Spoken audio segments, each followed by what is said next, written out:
In Season 2 of The Boys, Homelander begins training his son Ryan on his superhero abilities, much to the dismay of Becca. Meanwhile, Homelander is also butting heads with his boss, Vought CEO Stan Edgar, who places a new hero, Stormfront, in the Seven. It turns out Stormfront and Homelander are actually a perfect match, as Stormfront is secretly a white supremacist who uses her powers to support and promote her racist agenda. Homelander and Stormfront enter into a relationship, and the two begin bringing out the worst in each other. Elsewhere in the Seven, the Deep desperately wants to earn his spot back on the roster and joins the Scientology-like Church of the Collective to help rehab his image, which includes an arranged marriage to a woman named Cassandra. A-Train's Compound V addiction and withdrawals have weakened his powers, and he's kicked off the team, leading him to also join the church. Queen Maeve begins to feel guilty over her complicity in Vought's villainous actions and starts looking for ways to take down her employers. In an attempt to keep Maeve in line, Homelander publicly reveals her relationship with a woman named Elena.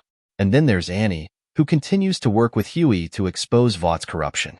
Annie leaks to the public that Vought is using Compound V to create superheroes. Elsewhere, the titular boys have become wanted fugitives after Butcher is blamed for Madeline Stillwell's death. They learn about a new superpowered terrorist on the loose and try to get help from their CIA contact Raynor.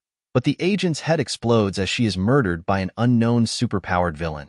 Butcher makes a deal with Mallory to capture the terrorist in exchange for her giving him information on Becca's new location. The boys then discover the terrorist is actually Kimiko's brother Kenji. While attempting to bring Kenji to the CIA, Homelander and Stormfront attack, resulting in Stormfront killing Kenji and several other innocent civilians. Stan Edgar blames the deaths and destruction on Kenji, using the event as proof of the Seven's necessity, and blames Compound V on rogue scientists working for Stillwell. Mallory provides Butcher with Becca's location, but when he tries to rescue her, she refuses to leave without Ryan, whom Butcher doesn't accept. Mallory also helps the boys uncover the truth behind the origins of Stormfront. It turns out Stormfront is actually much older than she appears. She was the widow of Vought founder Frederick Vought and the first to be injected with Compound V, making her the world's first superhero, then going by the name Liberty. Oh, and she also was a Nazi who socialized with Hitler. Annie then teams up with the boys as they follow a lead to the mysterious Sage Grove Psychiatric Hospital. There, the group discovers that Vought is attempting to stabilize Compound V in adult subjects. They uncover a bunch of incriminating evidence, and even capture former Seven-member Lamplighter, who was working at the hospital and overseeing the captive superpowered patients. The boys take Lamplighter to Mallory, who has long sought revenge on the Soup for killing her family. Lamplighter shows remorse and agrees to testify against Vought in court, causing Mallory to spare his life. For her involvement with the boys, Vought has Annie arrested and placed into a superpowered prison cell. Huey convinces Lamplighter to join him in infiltrating Vought to rescue her, but once inside, Lamplighter instead sets himself on fire to end his guilt. Despite this, Annie manages to break out of her cell and escape with an assist from Maeve. Without Lamplighter as a witness, Butcher convinces Dr. Vogelbaum to testify against Vought. The boys and Mallory team up with Congresswoman Victoria Newman to take down Vought in court, but during the hearing, the mysterious superpowered assassin strikes again, exploding the heads of Vogelbaum and several other attendees. Huey and Annie then try to convince Maeve to testify against Vought, but she refuses.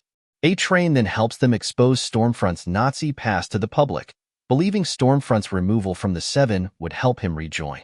A distraught Becca begs for Butcher to rescue her son, which he reluctantly agrees to do. Secretly, Butcher makes a deal with Stan Edgar, promising to bring him Ryan. Edgar would get to use Ryan as a means to better control Homelander, while in return, Edgar would also exonerate the boys and allow Becca to be with Butcher. The boys devise a plan to save Ryan, setting off a sonic device to distract Homelander. After rescuing Ryan, Butcher has a change of heart and asks Mother's Milk to take Becca and Ryan to the CIA, betraying Stan Edgar. Stormfront attacks the group and is about to kill Becca and Ryan when the boys, including Annie and Maeve, arrive to help. The superheroes team up to brutally beat Stormfront into submission, but she still gets the upper hand. Stormfront is about to kill Butcher and Becca, but then Ryan uses his heat vision to save his mom. Tragically, He loses control of his powers and accidentally kills Becca as well. With her dying breath, Becca begs Butcher to keep Ryan safe. A distraught Butcher almost turns Ryan over to Stan Edgar, but when Homelander arrives and demands his son, Butcher instead protects him. Ryan then goes to live with Mallory, who tells Butcher she is putting together a new task force to take down Vought, but he refuses to join. Annie and Maeve then use their shared evidence of Stormfront's Nazi past and Homelander's super-terrorist creation to force Vought into making concessions to the public and allowing A-Train back on the Seven. As Season 2 of The Boys ends, Huey takes a job with Congresswoman Victoria Newman. Unknown to Huey and the boys, Victoria is secretly the head-popping, superpowered assassin they had been looking for all along.